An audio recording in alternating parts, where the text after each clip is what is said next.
Hello,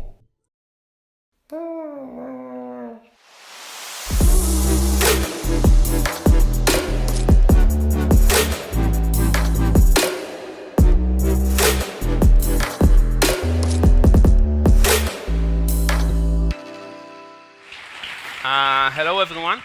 This talk is not going to be about how to write ES modules, because these are the same JavaScript modules we've been writing since ES2015 came out, like 3 years ago. And that's not interesting anymore. That's interesting, but it's not. I believe that everybody here is probably writing React, Angular, Vue, using TypeScript or Babel, so I'm the only one standing between you and your lunch, so I want to distract your mind of thinking about food, so I want to keep this interesting. And I am going to talk to you about how to load ES modules, or more specifically, how to load ES modules natively in the browser. And how is the fact that native built-in support for loading ES module has been already shipped in all the browsers? How is this going to affect the way that we write JavaScript applications, or more specifically, the way that we package them and deploy them to the servers? Because basically, our current setup for the type of applications we are writing today is based on the fact that we're lacking this support. So now that we have support, it's a good time to check if it's a true alternative and if we can stop with the bundling yet. Okay, so little bit about me. My name is Nir Noy. I'm a full stack developer, full stack web developer. I do front-end, JavaScript, Angular, Node.js. I'm also a speaker. I'm also a trainer. I do JavaScript training, Angular training, Node.js in all sorts of companies. I do this as part of my role as a consultant at a company called Sela Group in Israel, where we help companies build better front-ends, hopefully better front-end applications. And we also do cloud and backend, and we have pretty much guys and girls for everything. I'm also the organizer of a meetup group in Israel called frontend.il. So if by any chance you're in Israel or in Tel Aviv and you want to catch a cool meetup, so be sure to check us out on meetup.com. Also, if you want to speak, so send me a message over there. Great. So the talk is titled The Next Revolution, but let's first try to understand what were the previous revolutions in the JavaScript world. So, revolution number one, JavaScript invented in 1995. Everybody know who is this guy? This is Brendan Eich. Shame on you for not knowing. This is Brendan Eich. He is the creator of JavaScript. We should probably have his pictures like everywhere. And yes, so that was a major revolution for all of us. And 1995 up until 2010, well, nothing really worth mentioning. We mostly did everything on the server. And I don't want to have you all end up in the dude's condition, so we'll move on. So revolution number two is kind of the explosion that followed the idea or the realization that at that point browsers are now strong enough and fast enough to render or handle entire web applications written only in JavaScript and solely on the client. So these frameworks gave us the infrastructure or for building those kind of frameworks. For building those kind of web applications with all the features that we need. Routing, data binding, templating, change detection, and all sorts of crazy features. So we started writing out large JavaScript application, more complex JavaScript application, and we needed to maintain them better, to write them better. So we adopted a lot of best practices and design patterns from other languages and adjusted them to the JavaScript world. And one of them was modules, how to write more modular JavaScript. So a lot of patterns were thrown into the air. We had a module pattern, revealing module pattern, AMD, CommonJS, and this all went on up until ES2015, revolution number 3, the module bundlers revolution. So ES2015 came out, and we now have a standard way of writing JavaScript modules. But as we shall see later on, it was a bigger challenge to implement modules in the browser than in comparison to the other ES2015 features. So it took time to implement them. And we are impatient developers, and we wanted to write modern JavaScript today. So we turned to tools like Browserify and nowadays Rollup and WebPack that bundled up all of our modules into a compatible format that the browser can consume.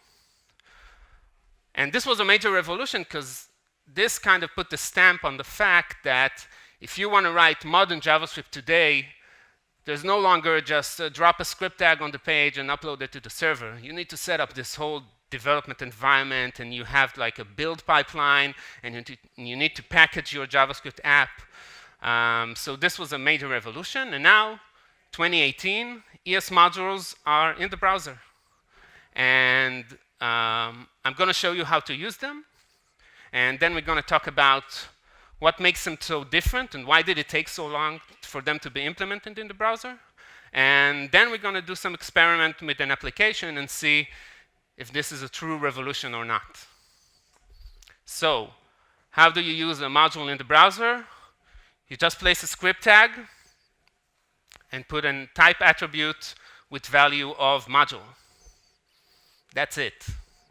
Kind of makes you wonder, why did it take so long?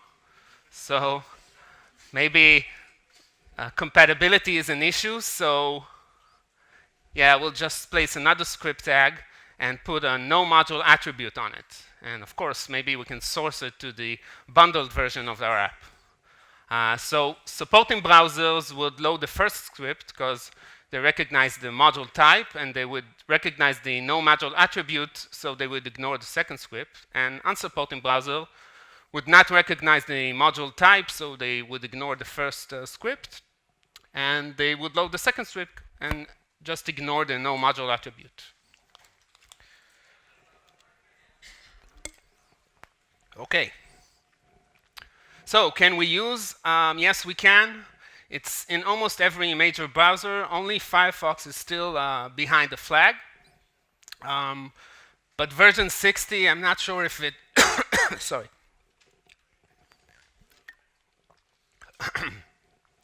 I'm not sure if version 60 already came out, and if it did, so it's enabled by default. So every browser now can load ES modules.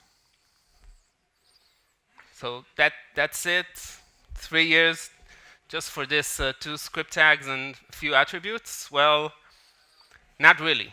The real magic is behind the scenes, is what the JavaScript engine does and what other components in the browser are doing. So what makes modules so different? Well, modules have dependencies. So you can't just have the browser download the script and start executing it, because all the dependencies needs to be resolved and executed first. So we have this kind of an execution order. And when we're developing with modules, we're kind of building up this dependency graph, and our import statements are the one that sets up the connections.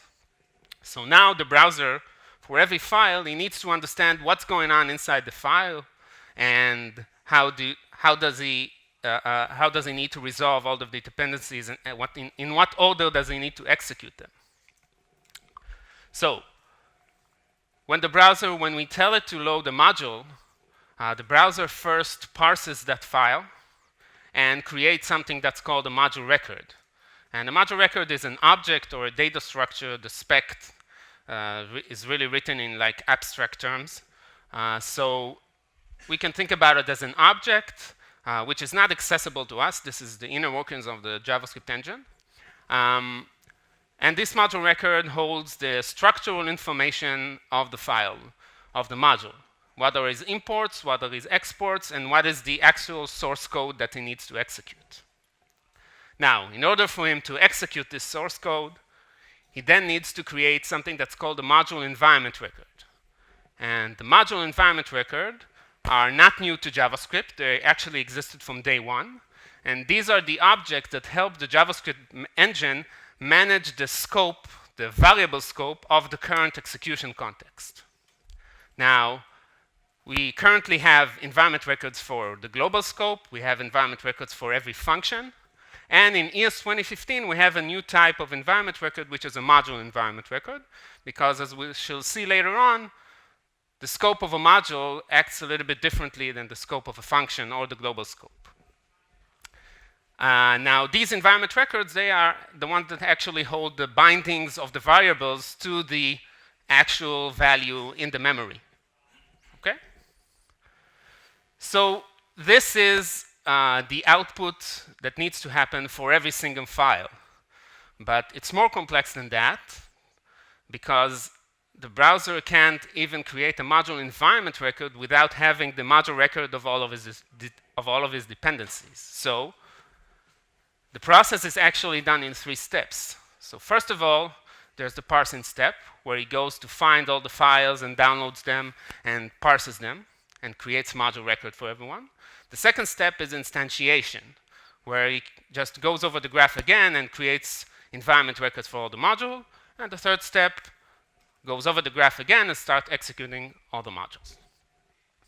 Now, when you look at this, you can think that, well, that's the JavaScript engine's job to do it. Is he downloading files? Is he does URL resolving? That's not really the responsibility of the JavaScript engine.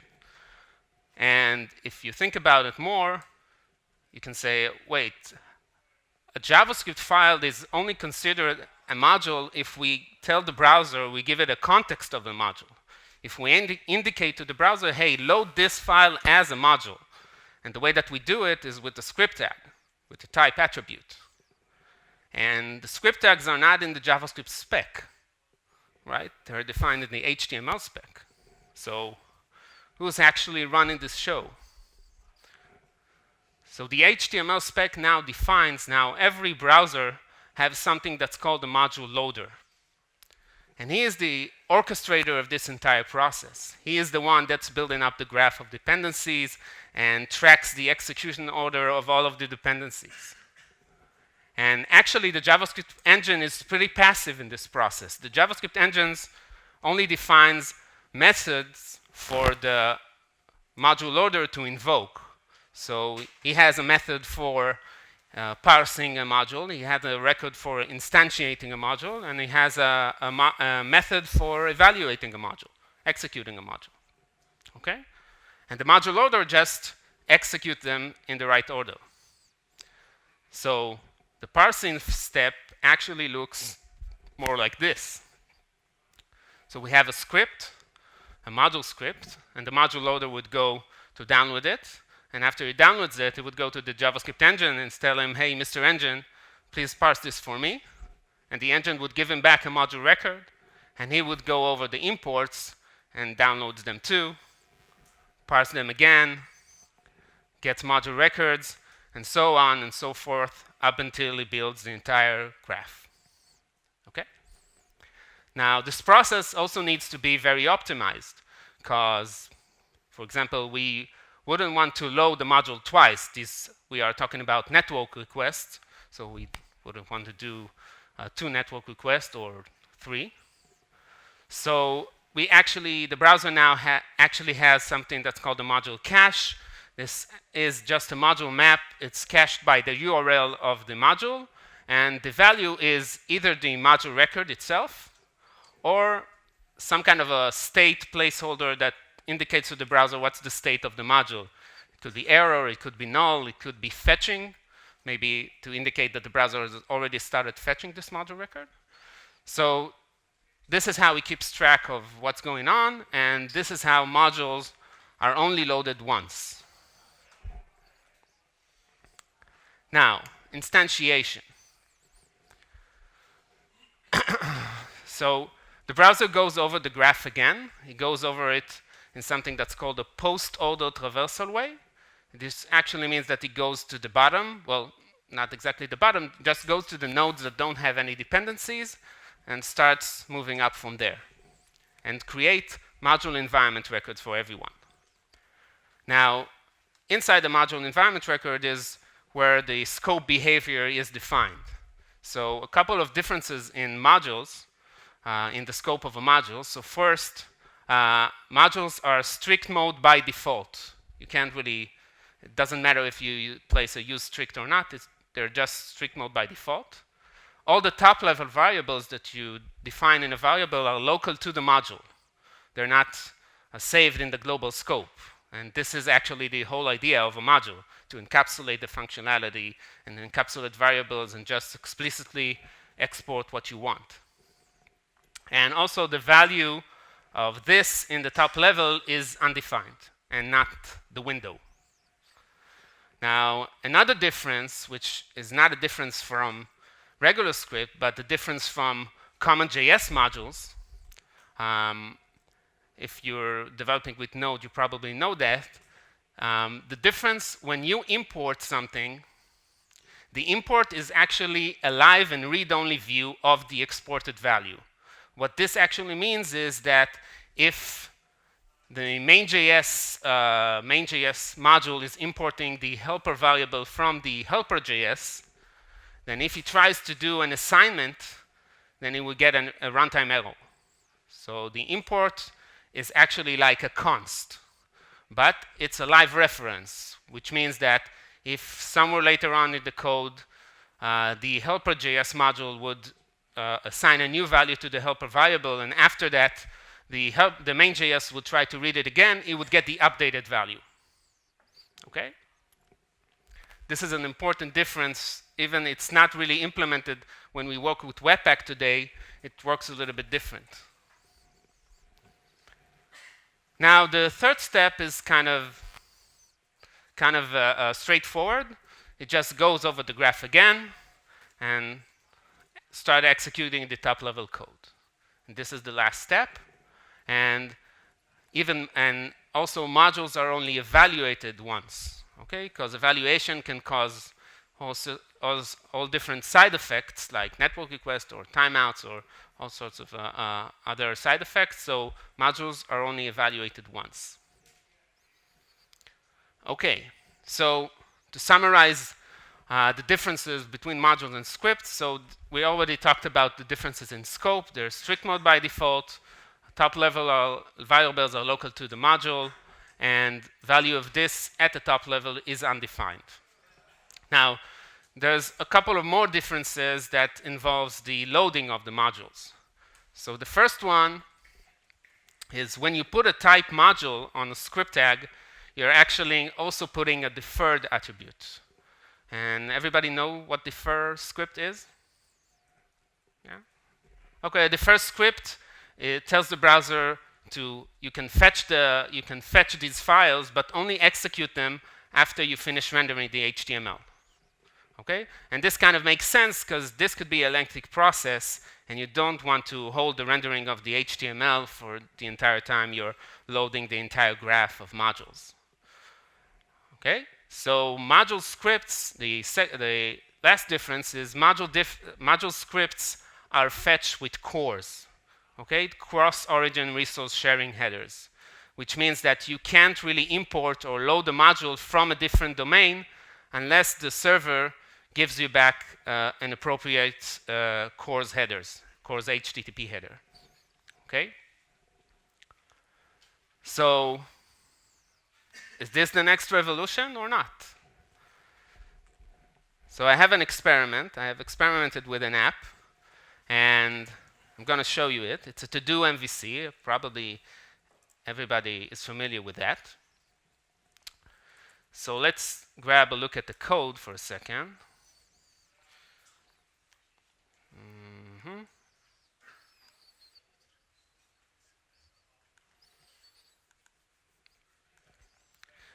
Okay, well, when you think about it, the obvious issue, the obvious challenge from working with modules is the number of files. We are generating a lot of files, and that would generate a lot of requests, right?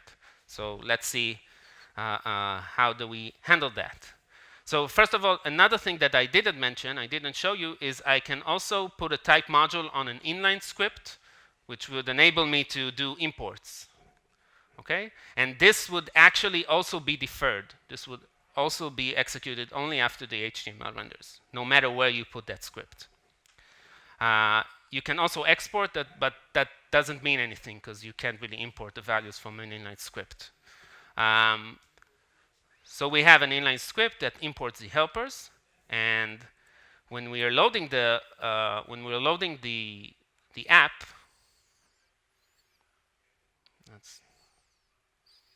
oh, come on. Okay, never mind. So when we're loading the app, we can see a couple of interesting things. So first, when we look at these JavaScript files, we can see that the initiators are different JavaScript files because these are actually imports. Okay? And another interesting thing we can indicate is that the helpers.js file from the index, this is the inline script that I just showed you. This is an import from the inline script. So you can see that it loads, and if we look at the to-do.js file, we can see that it is also importing the helpers.js, but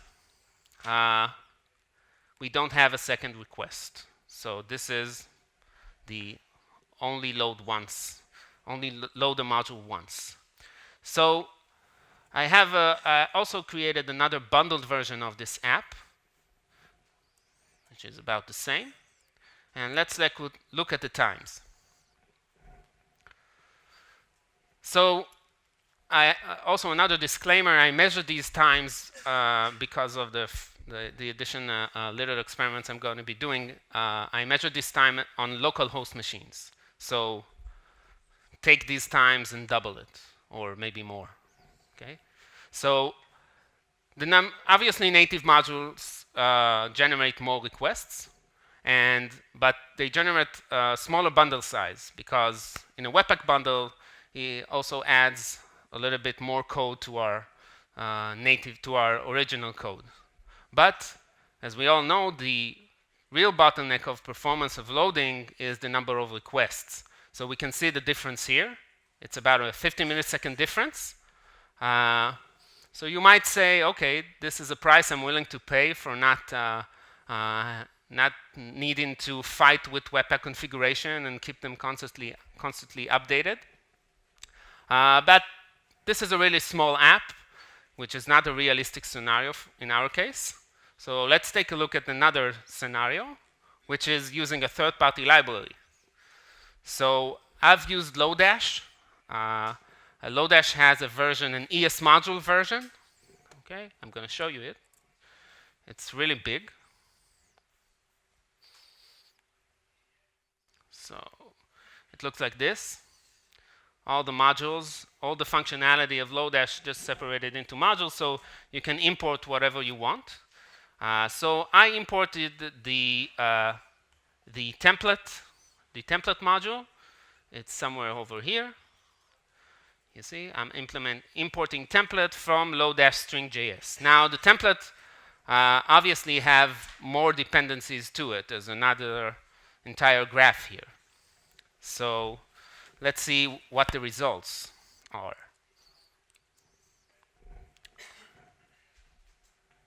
So now we have a lot more requests. We are talking about 157 requests for the native bundle, native modules.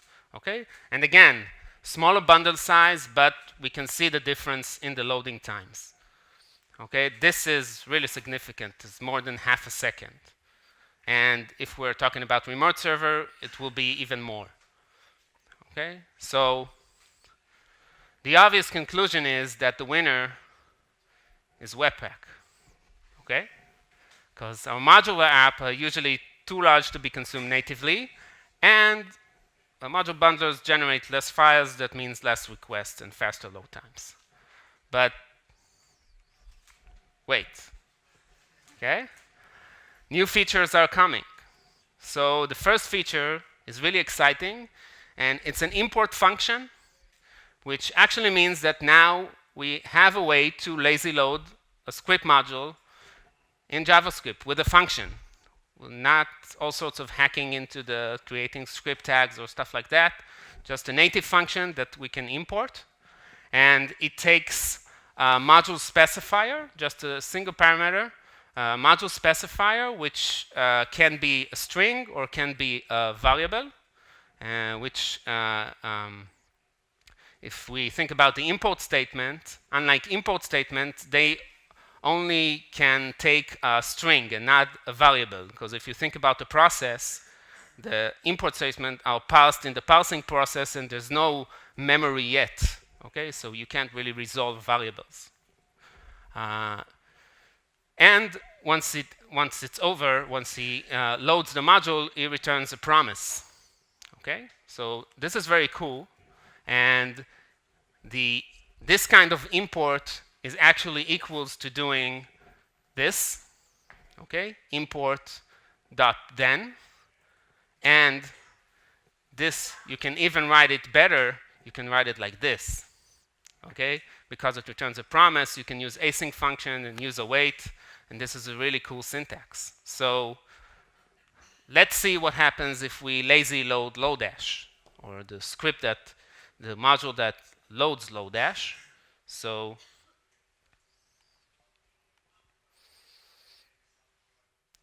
now I've changed the function. I created an async function, and now I'm doing await import for the template.js module, and I will also record the time that it takes to lazy load the specific module. Okay, now for the results. So the bundle sizes are about the same.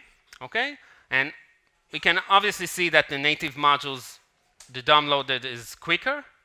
Okay, but still there's a big difference, and we can see that the lazy loaded Lodash takes time. It's still half a second. Okay, so there's another feature coming, which is another type of link, of preload link. Who here is using the preload link? Knows about it? Anybody?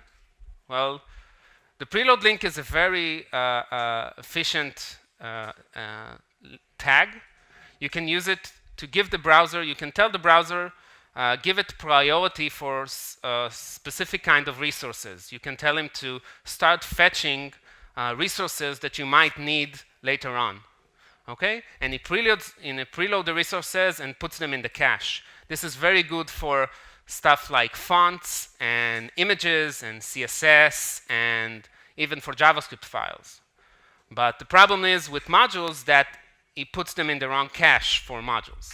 So we have a new type, a module-specific version for preload, which is called module preload. And it's in very early beta. You can use it in Chrome Canary. Okay? And it preloads the module and puts it in the module map, in the module cache. So the problem with module preload is that currently, against what the people at Chrome Canary say, it doesn't load the entire graph when you preload it. It just loads the specific module.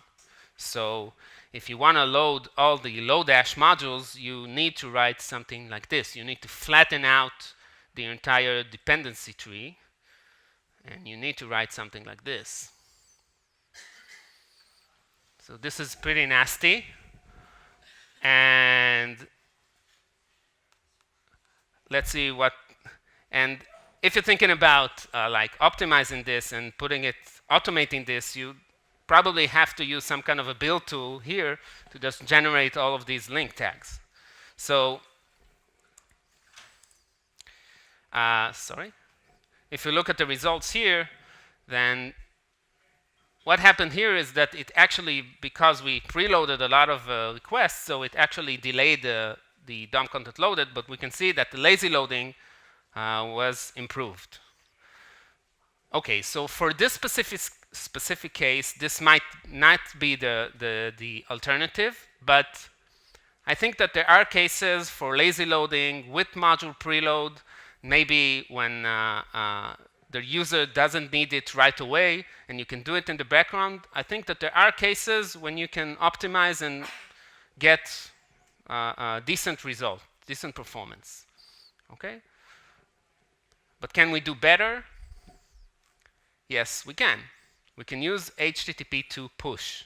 And if any of you were in the previous talk in the next room, so HTTP2 is the new protocol, is the new protocol from after HTTP1, and it has a feature that's called server push, which enables us to push resources to the browser without him asking for them. Okay? So the way that we use HTTP2 is, with Node.js at least, is we can use it with a package called Speedy, which is actually the original protocol that started out HTTP2. It's from Google. And we can use the native module of HTTP2 from Node. Okay, so I'm going to show you the small piece of code that does the push.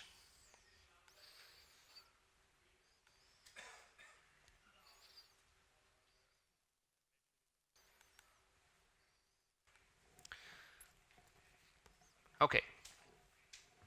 I'm requiring the HTTP2 package, okay? And I'm using something that's called dependency tree, okay? And this is, I think, a package that actually the guys over at WebPack are using. And what it does is when I initiate the server, I create a dependency list from a file, and it just gives me an array of all the dependencies and the URLs. So I did it for the bootstrap.js file. Okay. Now I'm creating a secure server. HTTP2 requires it to be secure with a certificate with HTTPS. Okay. And when I get a request for bootstrap.js, I go over the dependency list, and for each item, I go and push it to the stream. So I would do something like this. This is the push function. And the response stream of the HTTP2 has another stream that's called, another property that's called push stream. And I add a file. I respond with a file descriptor that I've opened, and I just push assets to the stream, to the push stream. Okay? Now, let's see it in action. Sorry. Oh, this one. Sorry.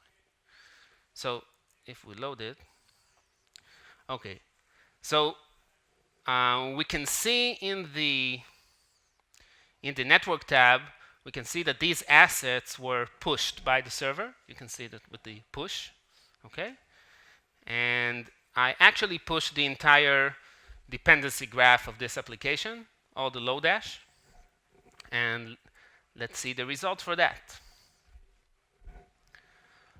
Okay, now the download is even quicker, is even faster, okay? But there's, can you see the red number? It's like 253 milliseconds, which I think is, or maybe it's my implementation, or maybe I think that it's something that is not implemented in Chrome yet, because when we push assets, the browser also has another cache for pushed assets, and when you require them, it goes to the push cache, the HTTP2 push cache. And I think there's something going on that it's putting it in the push cache and not in the module cache. So theoretically, I pushed all the resources, and the lazy loading should have taken like 10 milliseconds like the one before. So I'm not sure where this is going, but I think that maybe there's a bug, or maybe that's just me. Okay? So this is the best, at least the best I can do, or I could have thought of, with working with native modules. So is this a revolution? Well, unfortunately, not yet. Okay?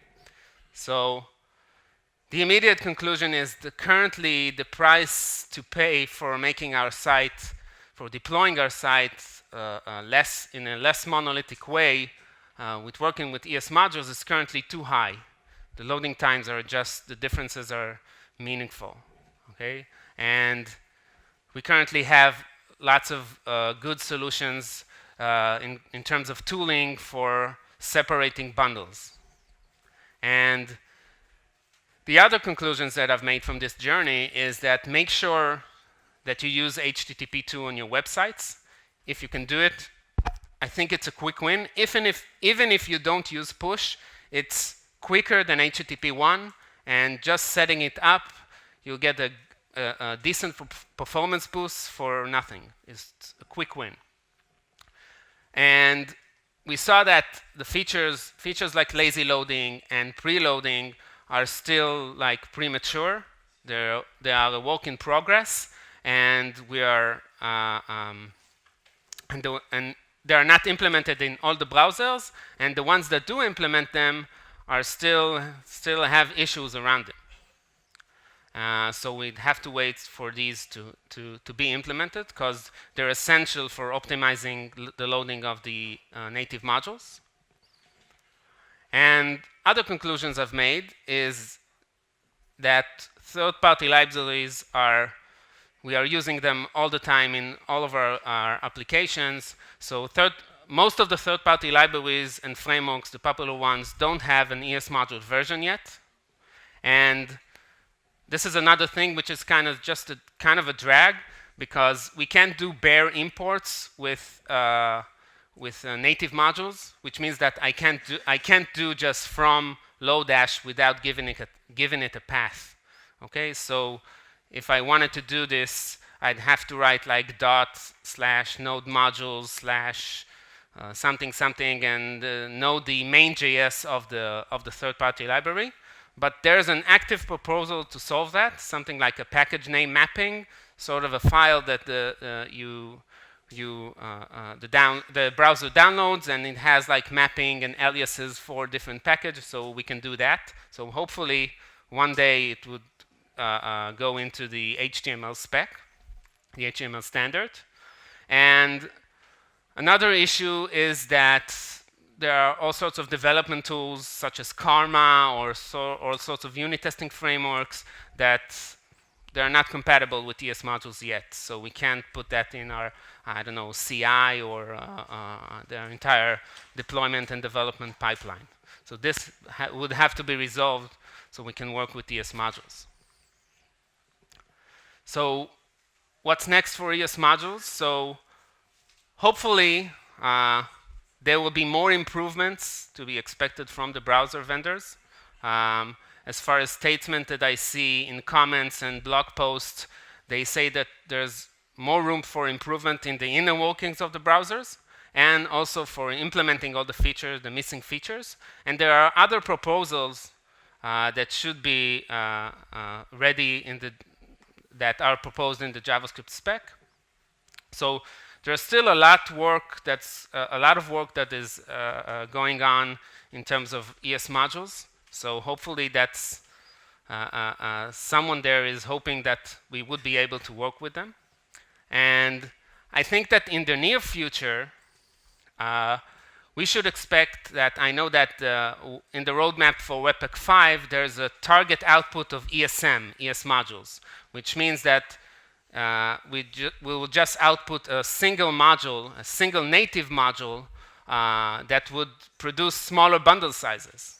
Okay, so this is a quick win. I also did this. I didn't show you the example, but I want to show you how it looks like. So Rollup is another module bundler.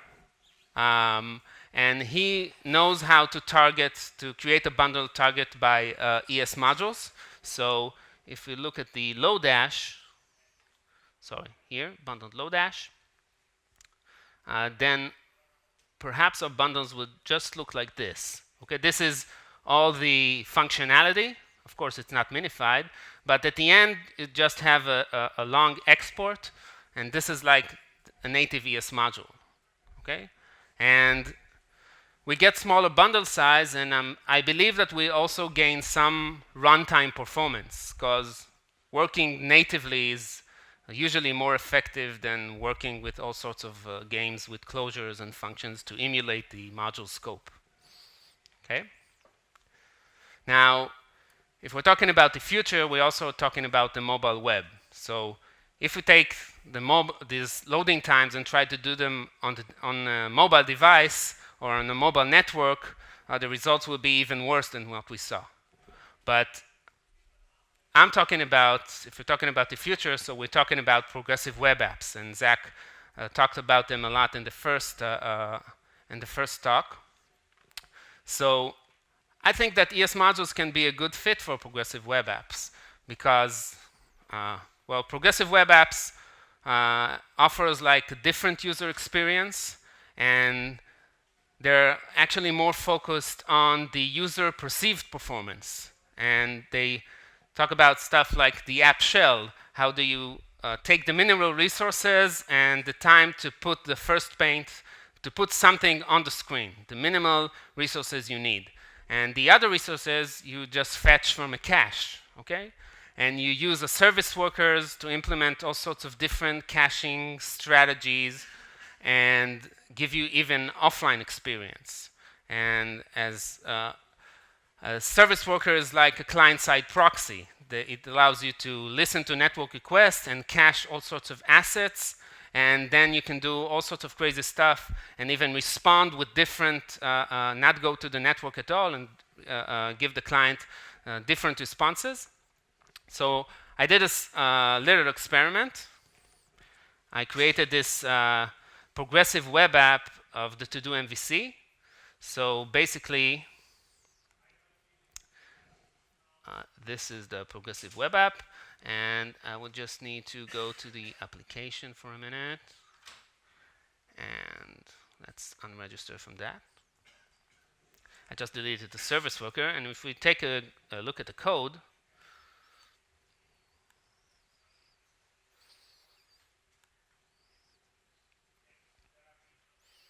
so I have this to-do service worker, and what I'm doing here is the service worker has all sorts of events for his life cycle. So when I'm installing the service worker, which actually means that I'm the first time the user goes to my website or web app, okay, so I'm installing the service workers and I'm doing something that's called a function that's called a pre-cache, and I go and download all the assets for the download all the assets for this app. Okay, I download and I put them in the cache, and this is I have a full disclosure. I'm a rookie at progressive web apps, so this might not be written in the best practice, but so I'm putting all of the resources in the cache, and and the second time the user would load my app, it will only be served from the cache. So this is what it's called a cache-only strategy. Now, if we take a look at an example for it, then we'll see that the first time, okay, we have this loading, and I'm waiting for the service worker to be installed and pre-cache all my assets, and now it's working. Okay, and now we have the to-do. We can start working with it. But the second time, you can see the DOM content loaded. It took like a second. Okay. Now the second time,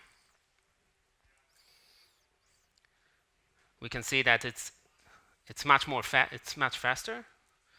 The DOM content loaded should have been more. Okay. But we can see that it's fetched from the service worker. And we can also see here that the request from service worker, how long they take. And I'm serving it right now only from the cache. Okay?